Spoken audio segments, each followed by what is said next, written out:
BJP senior నేత Vijayawada west నియోజకవర్గ MLA Sujana చౌదరికి తీవ్ర గాయాలయ్యాయి.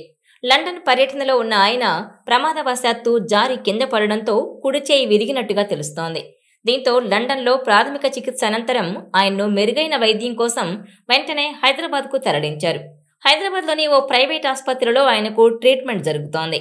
లండన్ నుంచి ఈ తెల్లవారుజామున 3 గంటల సమయంలో శంషాబాద్లోని రాజీవ్ గాంధీ ఇంటర్నేషనల్ ఎయిర్పోర్టుకు చేరుకున్న సుజనా చౌదరిని బేగంపేటలోని కిమ్స్ ఆసుపత్రికి తరలించినట్టుగా చెప్తున్నారు. ప్రస్తుతం ఆయన ఆరోగ్య పరిస్థితి నిలకడగా ఉన్నట్టుగా తెలుస్తోంది. మరోవైపు లండన్ పర్యటనలో ఉన్న సుజనా చౌదరి ప్రమాదవశాత్తు కింద పడిపోవడంతో ఆయన కుడి భుజానికి బలమైన గాయమైందని, ఆయన ఎముక విరిగినట్టు సమాచారం. దీనిపై బీజేపీ శ్రేణులు, సుజనా చౌదరి అభిమానులు ఆందోళన వ్యక్తం చేస్తున్నారు. ఇటీవల ప్రధాని మోడీ అమరావతి పర్యటనలో పాల్గొన్నారు సుజనా చౌదరి. గన్నవరం విమానాశ్రయంలో ప్రధానికి స్వాగతం పలికిన ఆయన ఈ సందర్భంగా హర్షం వ్యక్తం చేస్తూ ట్వీట్ కూడా చేశారు. ప్రధాని పర్యటన అనంతరం ఆయన లండన్ వెళ్లినట్టు సమాచారం.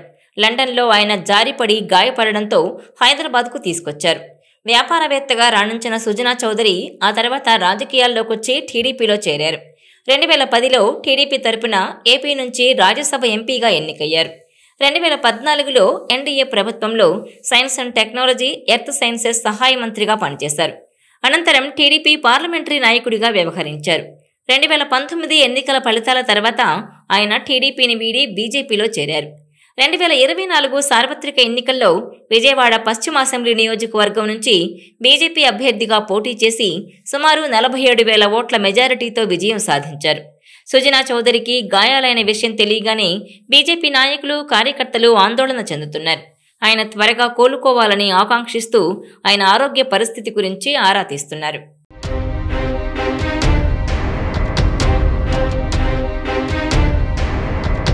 ఈ వీడియో మీకు నచ్చినట్లయితే please share, like and subscribe R24 Telugu.